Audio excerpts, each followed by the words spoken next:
everyone. Excited to talk about 2025 trekking in Nepal.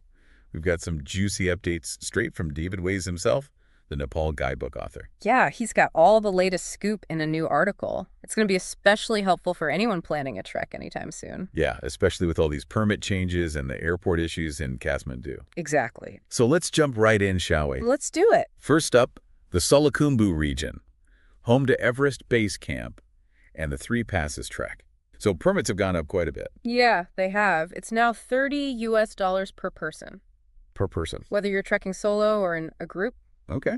And that's in addition to the existing Sagamartha National Park permit, which is another $30. So $60 per person just to start. Yeah. It really makes you wonder where all that money's going. Yeah. Especially when you read about that 10 colonizing Norgay sign Ways talked about. You know, the one that they put up and everyone hated. Apparently it was blocking the view of Everest. Yeah. Luckily, someone knocked it over. I mean, it is kind of ironic. They're bringing in millions from these permits, but they can't even build a decent sign. You'd think they could come up with something a bit better. Yeah. But you know that's Nepal for you. It is what it is. Always an adventure. But speaking of permits, it seems like every region wants to get in on the action. They do. Manaslu now has its own permit too, right? Yeah. The Chumnubri Rural Municipality, where Manaslu is located now, requires a permit specifically for the Manaslu trek. Okay. It's $10 or 1,000 rupees for non-Nepalese. Okay. Nepali citizens pay 200 rupees. So that's on top of all the other permits you need for Manaslu. Wait. This is starting to sound a little complicated. It is. You've got your restricted area permit for Manaslu. You've got the Manaslu Conservation Area Project permit. And the trek kind of crosses over into the Annapurna Conservation Area for a little bit, so you need that permit too. Oh, wow. Then, of course, you need the Truckers Information Management System card, your TIMS card. Right. And if you want to add on a side trip to the Sum Valley, you'll need yet another permit. Wow. That's a lot of permits. Are we sure we still want to trek in Nepal? This is a lot. Yeah, it's definitely something to keep in mind when you're planning. Yeah. But hey, remember that permit they tried to implement for the Mardi Himal trek? Oh, yeah. Whatever happened with that? That just kind of disappeared. It did.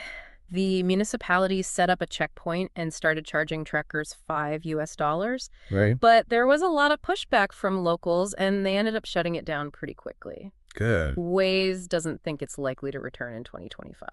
I'm glad the locals stepped in there. They probably knew that the money wasn't going to be used for anything useful. Yeah, and that it was going to discourage truckers from visiting. It's nice to see them looking out for us. It is. Speaking of permits, there is some good news.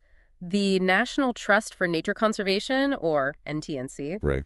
they've launched an online portal for getting permits for both the Annapurna and Manaslu regions. That's great. Yeah, you can apply and pay online, print it out, and you're good to go. So no more going to the tourism board office in Kathmandu. Exactly. But there is a catch. Oh, there's always a catch, isn't there? What is it this time? Well, foreigners have to pay an extra 2.9% fee to use the online system. Of course they do.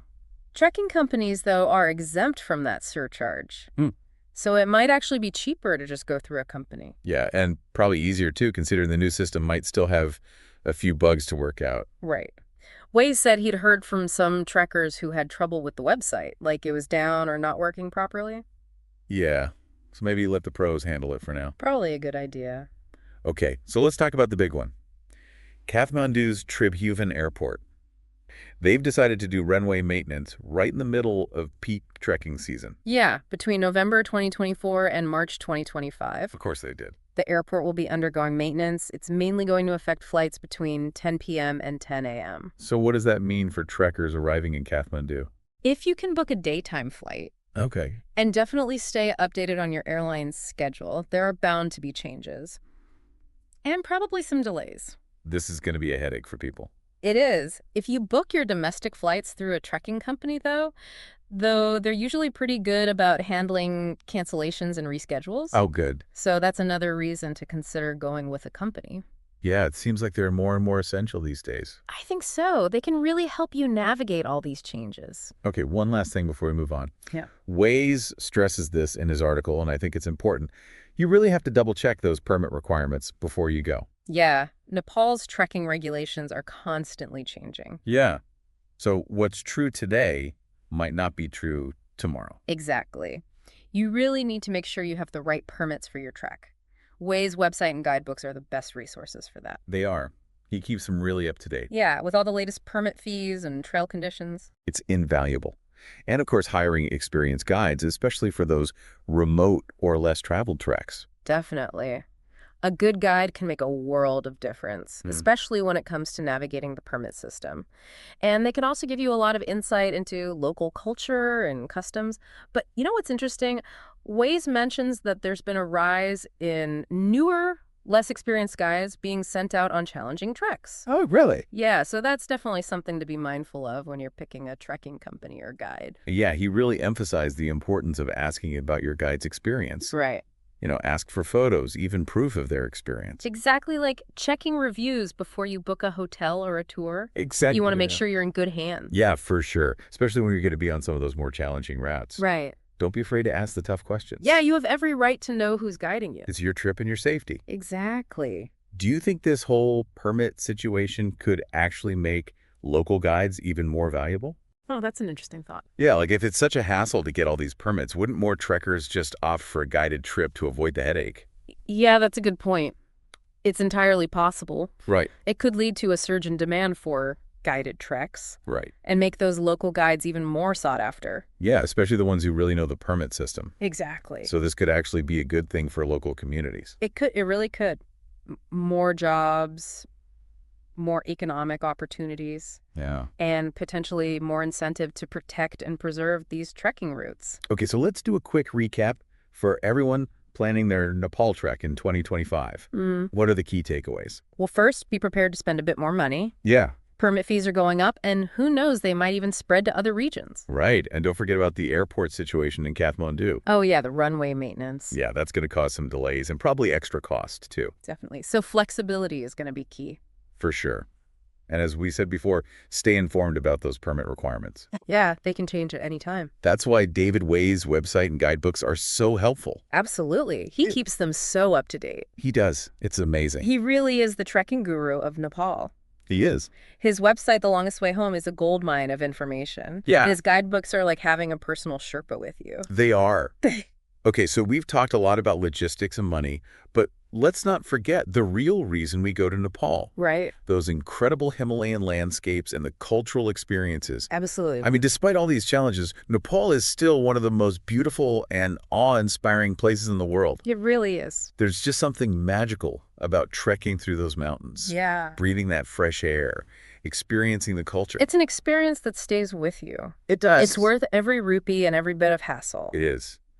So to all you aspiring trekkers out there, don't let these changes discourage you. Right. Just do your research plan carefully and be prepared to embrace the unexpected. Exactly. A little preparation and a flexible mindset will go a long way. Yeah, The heart and soul of Nepal trekking are still there. they are. The stunning landscapes, the vibrant culture, the adventure. Beautifully said. Now, before we wrap up, I want to leave you with one final thought. Something that Waze mentioned in his article that I think is really important. It's this idea of trekker fatigue. Oh, yeah. All these permits adding up. Right. He even uses the term trickle down to describe how all these fees and permits just keep appearing everywhere. It's like every region sees another one doing it, Right. and they think, hey, we can get in on that too. Exactly. And before you know it, trekkers are paying hundreds of dollars before they even start trekking. Yeah. And it's not just the cost. Right. It's all the added bureaucracy. Yeah. Trying to figure out all those different permits from all those different places. It's a lot. Yeah. Especially if you're not going with a company. Right. And then there's always that concern about corruption, too. Yeah, like that Mardi Himal situation. Yeah, exactly. It makes you wonder what else is going on. Right. So what's the solution? I mean, Waze doesn't really give a clear answer in his article, No, he doesn't. but he does talk about transparency and accountability. He does. Like trekkers should ask where the money is going Right. and how it's being used to actually improve things. Yeah. We need to hold the authorities responsible. Yeah. Make sure the money is actually being used for what it's supposed to be. And we need to support the people who are actually doing good work. Absolutely. Choose companies that are transparent. Right. Hire local guides. Yes. Advocate for sustainable tourism. All of that. Yeah, it really comes down to us. It does. As trekkers, we have a responsibility. To protect these mountains. Yeah, and the communities that live there. Exactly. So stay informed, ask questions, make good choices. And for the most up-to-date information, Yeah, check out David Waze's website, The Longest Way Home. It's the best. And his guidebooks are fantastic, too. They are. So until next time, everyone, Happy trekking. happy trekking. Remember, Yeah. little planning goes a long way, and Nepal is waiting.